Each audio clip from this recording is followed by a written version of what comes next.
সিরাজগঞ্জ সদর হাসপাতালে ডাক্তারের পরিবর্তে কারা চিকিৎসা দিচ্ছে নাম সহ বিস্তারিত তথ্য অনুসন্ধানে জানা যায়, বঙ্গমাতা শেখ ফজিলাতুন্নেছা মুজিব জেনারেল হাসপাতালের ডাক্তার অফিস টাইমে সিরাজগঞ্জের বিভিন্ন প্রাইভেট ক্লিনিকে সেবা প্রদান করে অর্থ উপার্জন করার জন্য ডাক্তারদের নিজস্ব কলাকৌশল ব্যবহার করে। স্বাস্থ্য অধিদপ্তরকে ফাঁকি দিয়ে ২১ জন স্যাকমোর বায়োডাটা জমা নিয়ে ৬টি বিভাগে চিকিৎসা সেবা প্রদান করার দায়িত্ব প্রদান করা হয়। হাসপাতালের ৬টি বিভাগের ভর্তিকৃত সকল রোগীর চিকিৎসা সেবা প্রদান করেন বহিরাগত ২১ জন স্যাকমো। আর স্বাস্থ্য অধিদপ্তর থেকে পদায়নকৃত বিশেষজ্ঞ ডাক্তাররা সিরাজগঞ্জ শহরের বিভিন্ন প্রাইভেট ক্লিনিক অথবা নিজস্ব চেম্বারে রোগীদের চিকিৎসা সেবা দিয়ে অর্থ হাতিয়ে নিচ্ছে। এতে সিরাজগঞ্জে স্বাস্থ্যসেবা থেকে বঞ্চিত হচ্ছে জনসাধারণ। অপরদিকে ২১ জনের প্রত্যেককে ১২,০০০ থেকে ১৫,০০০ টাকা পর্যন্ত প্রতিমাসে প্রায় ৩ লাখ টাকা বেতন প্রদান করত হাসপাতাল কর্তৃপক্ষ। প্রত্যেক ডাক্তারের বেতন থেকে ৫,০০০, প্রতিনিধি ওষুধ কোম্পানি থেকে ৫,০০০ ও পরীক্ষার নামে বিভিন্ন ফি বাবদ ৫০ থেকে ৮০ টাকা সহ জখমি চিকিৎসা সনদের সহকারী হিসেবে নানা কাজে জড়িত থাকেন। আরও জানা যায়, মেডিসিন বিভাগে doctor Mitul Bhowmik, doctor Mohammad Shamsul Arefin Sujan, consultant doctor Mohammad Altaf Hossain এদের পরিবর্তে বহিরাগত স্যাকমো মোহাম্মদ মাসুদ রানা, মোহাম্মদ রাজু শিকদার এবং আরজু খাতুন চিকিৎসা সেবা প্রদান করছে।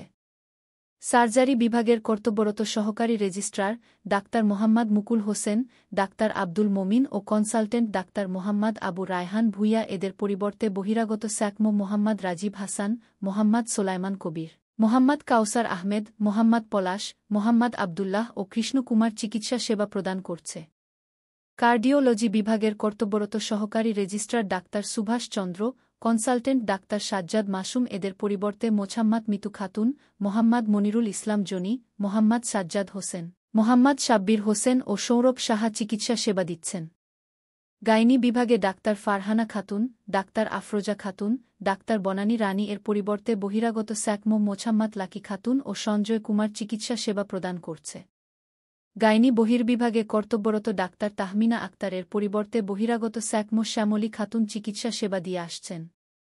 শিশু বিভাগের কর্তব্যরত সহকারী registrar doctor Mahbubul Alam, doctor Zakir Hossain ও কনসালটেন্ট ডাক্তার আবু সাইদ এদের পরিবর্তে বহিরাগত স্যাকমো নয়ন কুমার ও মোহাম্মদ লিটন চিকিৎসা সেবা প্রদান করছেন। সরজমিনে এসব বিষয়ে সহকারী তত্ত্বাবধায়ক ডাক্তার সাইফুল ইসলামের কাছে জানতে চাইলে তিনি বলেন, হাসপাতাল থেকে অনুমোদনের সাপেক্ষে কিছু অবৈতনিক স্যাকমো রয়েছে। তত্ত্বাবধায়ক নিজেই এগুলো পরিচালনা করতেন।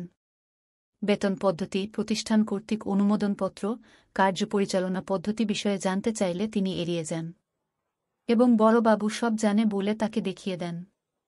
এ বিষয়ে বড়বাবু প্রধান সহকারী আব্দুল মান্নান বলেন, আমার কাছে কোনো অনুমোদনপত্র বা এদের কোনো নথিপত্র নেই। এগুলো কাগজপত্র তাদের কাছেই থাকার কথা। পরে চেয়ার থেকে উঠে সহকারী তত্ত্বাবধায়কের কাছে ঘুরে এসে বলেন, আমাদের কাছে এদের বিষয়ে কোনো নথি নেই। সবকিছু সাবেক তত্ত্বাবধায়ক ডাক্তার রতন কুমার রায় স্যার জানে। Jessica Zara, smart news for you.